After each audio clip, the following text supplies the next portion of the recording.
اور جو unanimous judgement थी ये सुनकर बहुत निराशा हुई, बहुत अफसोस हुआ।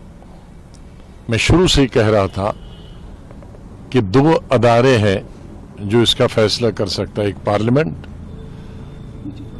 मरकजी सरकार और दूसरा सुप्रीम कोर्ट। जाहिर है मरकजी सरकार करती नहीं, उन्होंने तो आर्टिकल 370 को ख़त्म किया कानून बनाकर नया। अब ये आखिरी हमारी उम्मीद थी कि सुप्रीम कोर्ट इसमें सुनाई करे और इसका फैसला सुनाए। 3 महीने 4 महीने इस पर बहस हुई पार्लियामेंट के अंदर और मुख्तलिफ वकला ने अलग अलग पार्टीज़ को और रियासत जम्मू कश्मीर के लोगों को रिप्रेजेंट किया।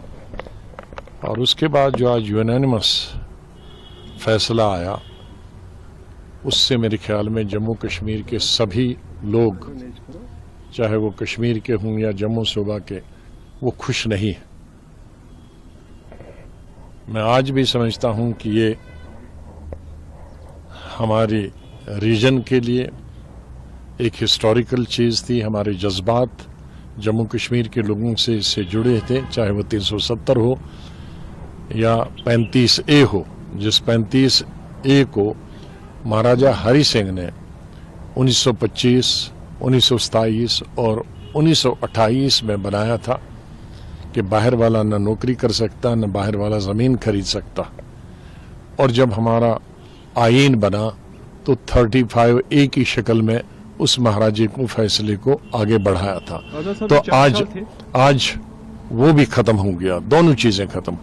इससे हमारी स्टेट की इकानमी को बहुत नुकसान होगा, ज़मीनें महंगी हो जाएंगी, पूरे हिंदुस्तान के लोग जम्मू और श्रीनगर आएंगे।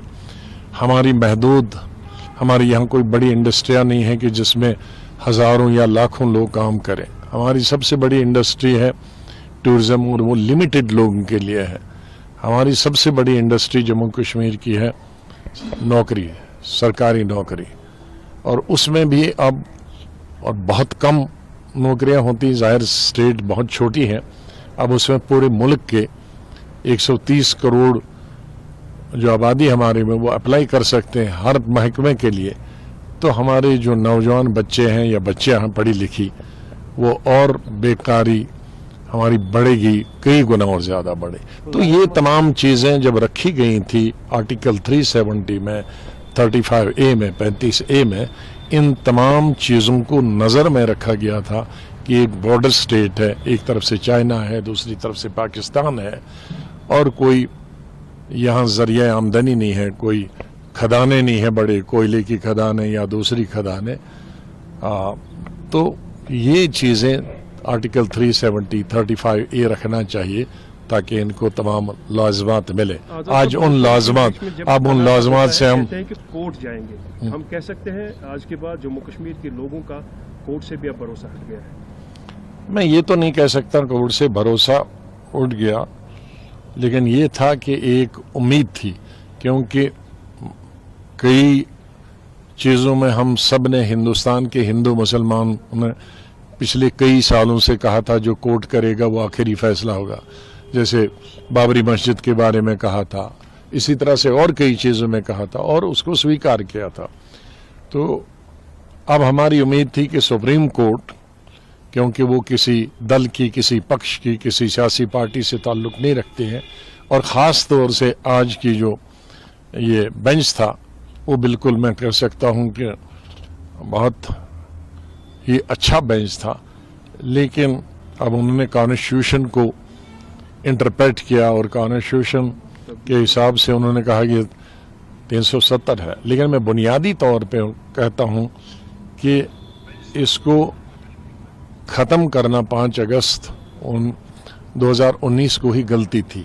जल्दी में किया गया था, बहुत जल्दी में किया गया था, और जम्मू कश्मीर के अवाम से तो कोई पूछ नहीं सकता है इतने आम से, लेकिन जम्मू कश्मीर की सियासी पार्टियों से पूछा जाना चाहिए था, तो वो नहीं हुआ। पूछा तो नहीं गया। What next? पॉलिटिकली कोई और फंडा है या नाउ प्रिपरेशंस फॉर इलेक्शंस?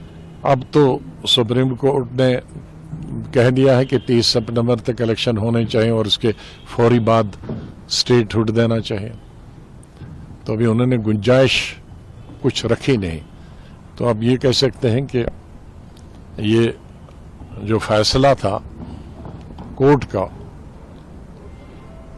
अब अदालत के खिलाफ तो कुछ नहीं कह सकते, लेकिन उससे जम्मू कश्मीर के तमाम अवाम में, हमें, हमारी पार्टी को बहुत मायूसी और अफसोस है। Restoration of statehood पर आप मुतमईन हैं? नहीं, स्टेट हुड तो उन्होंने पहले ही पार्लियामेंट में कहा है, अब उसमें इलेक्शन का भी पहले ही कहा है, लेकिन इस सिलसिले में कम से कम जो सुप्रीम कोर्ट ने एक डेट तय कर दी कि भाई 30 सितंबर से पहले होना चाहिए और उसके फौरन बाद स्टेट हुड होना चाहिए, वो चीज़ तो हमारे हक में है।